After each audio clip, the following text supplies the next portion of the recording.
What's going on, guys? Welcome back to Leafs Chatter. So if you didn't hear the news, and you, I guess, were living under a rock, Craig Berube has been fired by the Toronto Maple Leafs. So we found out this morning at almost 9:30 that he's no longer the head coach of the Maple Leafs.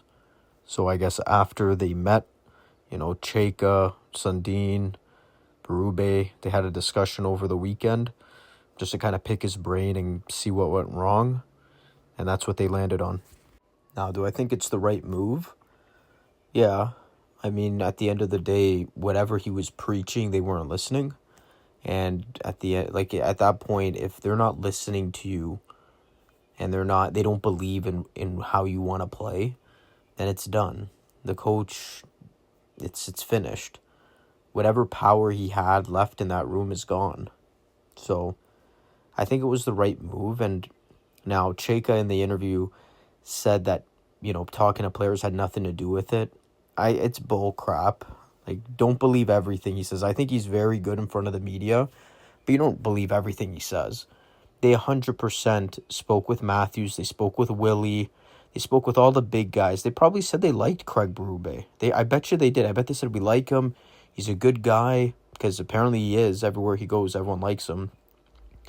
But, we weren't all in playing his style. And that's just not a style that we want to play. And you can see it in Matthews' numbers. His numbers have been the lowest they've been. Especially goals-wise. It hasn't been Matthews' best years under Berube. And Berube's coached him for 2 years. So, that's just my take on it. I think this was the right move. But now the thing is, you got to figure out who the hell you're going to sign. And that person who you sign, they better see eye to eye with Matthews and with the rest of the team. Because they obviously want to play a higher possession game. That's inevitable. The dump and chase didn't really work for them. It didn't. They need to possess the puck, hold the puck, gain entrance. They got to cycle, wear teams down, shoot. That's it. Wear teams down, shoot.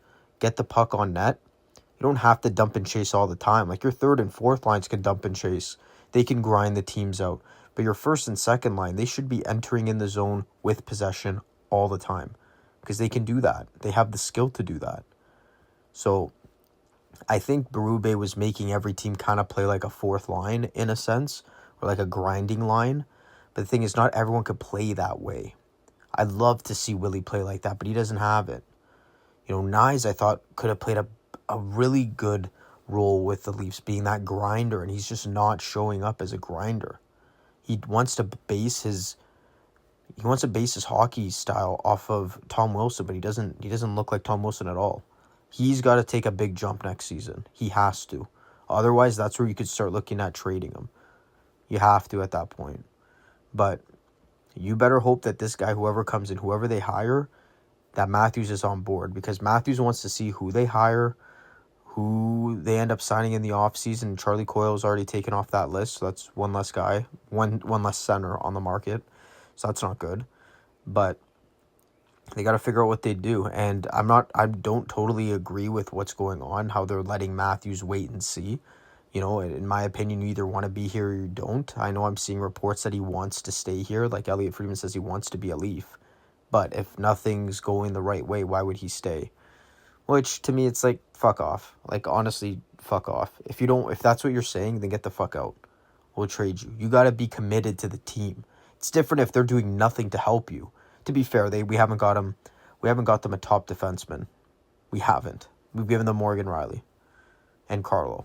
That's it. Tanev, he's not an offensive dynamo. Yeah, you got to help him there, but you definitely surrounded him with great pieces. That one season, it was him, Bertuzzi, Nyes. That was a solid line. And actually, I'm pretty sure Bertuzzi was on the team when. I might be wrong, actually, now that I'm thinking about it. I think Bertuzzi and Nyes played together. But anyways, I'm going off track. We put him with decent players.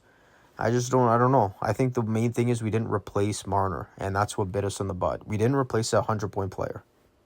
We brought in Dakota Joshua, who was gone for a good chunk of the season for that lacerated kidney, and Michelli. Those are the 2 guys we brought in to replace Marner. But anyways, we'll see what happens. What the main thing I want to talk to you guys about is Berube's not here no more. They need to find a coach. Which coach do you think is best to coach this team? This guy posted this. He really loves Woodcroft. This guy, I don't think Woodcroft's the guy. Like, don't get me wrong. He's had great offensive touches, especially when he had McDavid, when he was coaching the Oilers. McDavid had a 150-point season.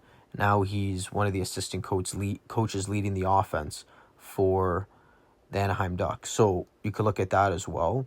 But I think you need a well-rounded coach. And I think a guy like Bruce Cassidy, come on. I think he'd be perfect for the team. But it's more if he'd want to come here. Another guy that I think is slept on is, I know they're saying David. He's really good too. I just don't think he leaves. I don't think he leaves to come to this market. Peter, man. Laviolette, I would love to have him on the team. He's a tough coach. He's like a Berube where he's tough. He holds players accountable, but he plays the game the right way. He's not doing dump and chases all the time. He was an analytic guy before analytics was even a thing. Before it was used all around the league. He was the fucking guy. He was the guy for the analytics. He was an analytics coach. So I could see Chayka really liking him if he wants to come coach in this market.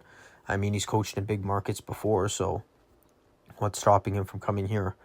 And then you got Manny Malhotra, he was an assistant coach for the Leafs and for the Vancouver Canucks, and he was the head coach, and he's head coach for their AHL team, the Canucks AHL team. Now, I think he would be good too, but my list, if I have to go from 1 to 5, I'm probably going Laviolette, Bruce Cassidy, Malhotra. Those would be my top 3. Then probably Woodcroft, maybe. I'm just being more realistic on who would come here. Like, I think Laviolette would come here, and I think Cassidy would too, but he has to hear all the right things, I think. Cassidy's usually put on a team where they have a good chance of winning a cup. So we'll see what they do. But he's in no rush, apparently, Chayka. I mean, we have a good amount of time before the draft. What is it, like 6 weeks or something like that? So we're getting there, but he's got some time. I want to say that I personally think it's going to be one of either Cassidy or Laviolette. Those are probably going to be my 2. I'd be kind of shocked if they pick Woodcroft, but I mean, I don't know. It depends on who's saying the right things to Chayka. That's pretty much how it's going to go. Whoever comes in and has the best interview, tells him what he wants to hear, that's who he's going to pick, and that's who Sundin's going to pick as well. I just think because they're both in on the decision-making, it's not just Chayka. Chayka would probably hire like a Woodcroft, 100%. But I think Sundin, he would put his input into it, and then they'd end up settling on a Laviolette, where he's a bit of both. Same with Cassidy. He's a bit of both. So I don't know what's going to happen. I hope they pick someone within the next... I don't want them to rush it, but within the next 3 weeks, hopefully something comes out. We better be hearing in the next couple weeks some rumblings of coaches that are interviewing. So we'll see what happens. And again, this person's got to come in, make a change, form a culture, and he has to see eye to eye with Austin Matthews and William Nylander. That's the only way you're going to get this team to go, is if those guys are playing their best. So if the main guys are in, the whole team's in. We'll see what happens. We'll have to also see, we'll be probably creeping up on free agency when this hire's done. I think they should hire someone before the draft, but we'll see. They might honestly let this stretch. I just hope it's not as long as we're thinking. I hope it's not past the draft, but I wouldn't be surprised if they really take their time with this decision. But that's it for this one, though, guys. We'll see what happens, and I'll keep you guys updated on if there's anything else. I'll make sure to make a video. But comment, subscribe, and share, and I'll see you in the next one. Peace.